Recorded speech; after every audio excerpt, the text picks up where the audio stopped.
I, 23 female, have a younger sister, Lisa, 18 female, who I believe is the true incarnation of evil on earth. I have tried my best to convince my parents over the years to see the truth, but they never believed me. At least until now. For context, my parents and I have always had a somewhat strained relationship, mainly because of Lisa.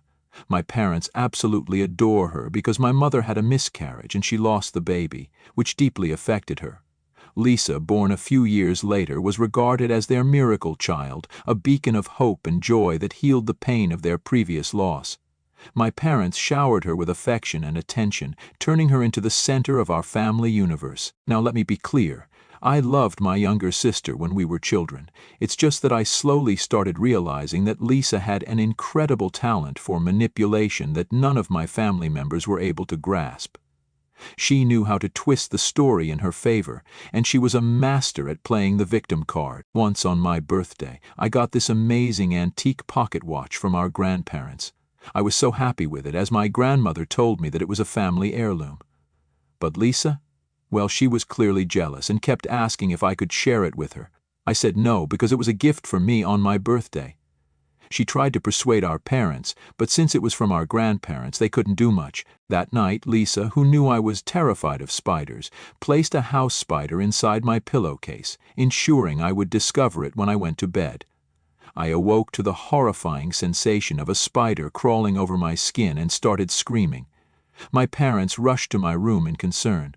Lisa acted all surprised and caring, but later she admitted to me with a creepy grin when we were alone that she put the spider there to teach me a lesson. I was shocked by how casually she confessed, without any remorse. Another time, I remember when I had a crush on my classmate Mark, and I finally had the courage to invite him over to watch a movie with me. I was feeling all giddy and excited and had carefully picked out a dress to impress him. But as soon as Mark arrived at our house, Lisa deliberately spilled a glass of juice all over my dress and started laughing at me. I was mortified and had to change, all while trying to hide my embarrassment. As if that wasn't enough, Lisa started telling Mark embarrassing stories from my childhood, making me feel utterly humiliated. She didn't leave us both alone the entire time we watched the movie. When Mark was about to leave, Lisa smirked and told him that he could do much better than me. Mark, who had been uncomfortable the entire time, left in a hurry. I just couldn't believe how cruel and cunning my younger sister could be. Over the years, I'd told my parents about her antics several times, but they always chalked it up to her being young and naive. They just couldn't see her for who she really was. Whenever I complained, they just dismissed me and thought of me as the troublemaker in the family, so I eventually stopped speaking up about her. Lisa continued being their favorite child, while I, always straightforward, often felt like the outsider in my own family. I focused on my studies and managed to get into a good college. This gave me a chance to move out of our house and have a better life in college. However, every time I returned home during breaks, Lisa made it abundantly clear that she despised having me back in the house. She would deliberately ignore me, refusing to engage in even the most basic of conversations. During family meals, she would avoid sitting next to me or interrupt me if I was talking to our parents. Her constant need to undermine my presence was evidence that she despised the idea of me being around and was determined to make my visits as uncomfortable as possible. Lisa even used to mess with my stuff, pretending that she needed to borrow things but would often damage them or lose them instead. My parents did nothing when I tried to complain, and instead urged us to get along with each other. As a result, I began avoiding coming home during breaks. I would come up with excuses to spend my breaks with my college friends' families instead. Truth be told, my parents didn't mind as much and chalked it up to me being independent and wanting to enjoy some time away from home. When Lisa graduated from high school, she didn't have the grades for college, so she settled for community college instead. This meant that she never had to move out of our parents' place. These days, I am working at a multinational corporation in San Francisco, and I genuinely enjoy my job. I sometimes stay in touch with my parents, but I rarely visit back home. I don't maintain any contact with Lisa whatsoever. Now, coming on to the story, my father recently had a near-fatal heart attack. Fortunately, he survived by some miracle and was rushed to a hospital. When my mother called to tell me about it, I immediately booked my tickets and flew back home to be there for them. The doctors prescribed numerous medications for my father and strongly advised him to start working out. Since being discharged, my father has expressed spending more time with us as a family and told me how lucky he was to be saved from the brink of death. I understood where my dad was coming from, so I continued spending a few days at our house. My job has the option to work remotely, so it was no problem. However, I noticed that Lisa was deeply agitated that I was back.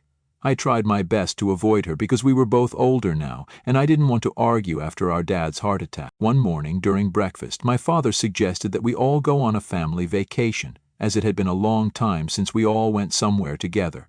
Initially, I had my reservations, but knowing how important it was to my dad, I agreed. As for Lisa, well, she wasn't thrilled about it, but she had no choice but to go along with the plan. My father made all the arrangements for our flights and accommodations. I had planned my leave from work well in advance and informed my colleagues not to contact me during this time, as I genuinely wanted to enjoy quality time with our parents. However, when we arrived at the airport, I found out that my flight ticket had been cancelled. I exchanged puzzled looks with my father, who kept insisting that he had booked and paid for my ticket. When we checked further, it turned out that out of the 4 tickets, the one with my name on it in particular had been mysteriously cancelled. As I stood there, trying to comprehend the situation, I looked over at Lisa. She had a sly smile on her face as she stared at me. It was a look I had seen so many times before, the same expression she wore when she had successfully pulled off one of her manipulative tricks. I realized at that moment that she was the one who had cancelled my ticket, probably from my father's computer. I started yelling at her as she continued to stand there smiling at me. I pointed out to my parents that it was Lisa's doing, as she never wanted me to go on this family vacation in the first place. Instead of believing me, my mother immediately dismissed my claim, saying, "Your sister would never do something like that." She went on to tell me that I should stop being jealous of my younger sister and that it was just a freak accident that my ticket had been cancelled. My father also tried to justify that this might have been an airline mistake and I should not blame it on my sister. I was utterly frustrated that my parents couldn't fathom that their beloved miracle child would be behind such a deception. At this point, there was nothing that I could do. My ticket was already cancelled and there were no other flights for that day. While it was possible for me to catch a flight the next day, I didn't relish the idea of returning home, booking a new flight, and traveling alone. After all, this was supposed to be a family trip. I was also dreading sharing a room with Lisa during this trip. I had hoped that she had matured over the years, but if she was behind the cancellation of my flight ticket, I couldn't help but wonder what other schemes she might have in store to make my trip miserable. My father was initially hesitant, suggesting they could all go back home and plan a new trip later, but he then started talking about how it had been ages since he went on a vacation. My mother agreed, telling me that I always travel a lot for work, so I wasn't going to miss out on much on this trip if I didn't go. Their comments really got to me. It felt like they wanted me to insist they continue to go on this vacation without me. I told them that they were welcome to continue with their vacation if they wanted, and they readily agreed. Although I didn't want the money they had spent on the tickets and rooms to go to waste, I was sad that they didn't care whether I joined them or not. It became clear that they didn't mind going on this family vacation as a family of 3. So there I was, standing alone at the airport as my parents and Lisa headed for their much-anticipated vacation. I decided to return to my home in San Francisco, not wanting to spend a day further alone in our family house. I tried my best to put the incident behind me and focused on enjoying the rest of my leave that I had already taken from my work. I reconnected with old friends and spent my days engrossed in books, turning my break into a solo staycation. During the trip, my parents would sometimes video call me and I could see how much they were enjoying the trip without me. It was like my absence didn't really affect their trip in any way. Although I wasn't too heartbroken about missing the vacation, I couldn't help feeling excluded. It was yet another reminder of the favoritism that had always existed in our family. I hoped that someday they would see through Lisa's true nature, and I guess my wish finally came true. A few days into their vacation, I woke up to several missed calls from my mother. Worried that my father's health might have taken a sudden downturn, I immediately called her back. Thankfully, she picked up, but she sounded extremely distressed. I asked her if everything was okay, and she went on to explain that something deeply troubling had happened. Apparently, my parents had noticed that my father's essential heart medications were disappearing day by day. It was an alarming situation, as my father couldn't afford to miss his medication, given his fragile health. They were in a foreign country and didn't know if the same medicine would be available outside of the U.S. They were genuinely concerned about the missing pills and searched their room everywhere in vain. My mother had gone to Lisa's hotel room, which was adjacent to theirs, to borrow some sunscreen while Lisa was out. To her utter shock and dismay, she discovered all the missing medicines carefully tucked away inside Lisa's bedside table. It was a chilling revelation, and she immediately called for my father. He rushed in and found all his medication that had gone missing the last few days. I guess this is when the truth dawned on them that their beloved daughter, the so-called miracle child, had been intentionally jeopardizing my father's health and putting him at great risk. My mother's voice quivered as she asked if they should confront Lisa about this. I asked her to not speak to Lisa about this until they were back home. They needed to gather their thoughts, emotions, and evidence to face Lisa with the undeniable truth. I knew that speaking to Lisa now would be futile, as she was a master manipulator and would likely concoct excuses to evade responsibility. However, something unexpected must have transpired that night, and my parents must have confronted her about it. I received a late-night call from my father, his voice trembling as he informed me that Lisa was in jail. I was taken aback. He recounted that Lisa had a full-blown tantrum when they asked her about the medications, throwing objects and shouting insults. Her rage was targeted primarily at my father, accusing him of booking a ticket for me when he should have never allowed me on their family vacation. She told them that if they continued having a relationship with me, she would teach them a lesson that they would never forget. Lisa continued to lash out, and the situation escalated rapidly until someone from the hotel called the authorities. When the officers arrived, she refused to calm down and insulted them, which led her to be taken into custody. Lisa would be released after 24 hours, and there was nothing that my parents could do at the moment. Desperate to return home after Lisa's release, my parents had then tried to reschedule their flight. However, their plans were foiled when they discovered that their passports and wallets were missing. It turns out that Lisa had either discarded their passports or hidden them away, but for now, they were stranded in a foreign country with no passports or wallets. I guess this was the first time that my parents started to see my sister for who she really was. My mother, who had persistently defended Lisa for all these years, was now begging me to help, as they didn't have any money or their documentation to fly out of there. She was overwhelmed, shocked, and distraught at the realization of her angelic daughter's true nature. I told them not to worry, and that I would send them money using Western Union, but they had to find their passports first so they could return back home. I was certain that Lisa hadn't discarded them. My parents were finally realizing that I had been the honest one all along about her antics, and were grateful that I was helping them out despite them not taking me on this vacation. They apologized for their behavior. While part of me wishes I could forgive my parents, it's hard to shake the feeling that I've been deprived of their love for all these years due to their favoritism towards my sister. So am I the a-hole for not forgiving my parents, that they went on this vacation without me, and now that they get a taste of it, they come back begging for my forgiveness? Update 1. Every day my parents call me with updates, and I am growing increasingly anxious about their situation. You see, after Lisa was released from jail the next day, my parents threatened her to give them back their passports, or they would call the authorities on her again. Faced with no other choice, Lisa eventually revealed where she had hidden their passports. Upon their return home, my parents confronted Lisa and made it clear that she needed to gather her belongings and leave. It had become abundantly clear that they had reached their breaking point, finally realizing the truth about their daughter's manipulative and harmful actions. Lisa, however, refused, insisting that she had nowhere to go. My father was adamant that she needed to move out and stay at a friend's place if she could, as they couldn't trust her to live with them anymore after what had transpired during the vacation. He was worried that she might jeopardize his health again by stealing his medicines. This started another screaming match between Lisa and my parents. During this confrontation, Lisa began to hurl accusations at my parents, expressing her anger and resentment. She told my parents that she didn't want to share them with anyone else and claimed that she had been pushed to the brink when they invited me for the trip. She kept insisting that my parents should disown me, emphasizing that she was more than enough for both of them. It was at this moment that my parents must have realized the depths of her jealousy and the extent to which she resented my place in our family. While they tried to placate her, she kept yelling accusations at them, and in a fit of desperation and anger, she claimed that she would go around telling everybody that they had neglected her when she was a child and mistreated her during her formative years. She was basically going to accuse them of parental negligence.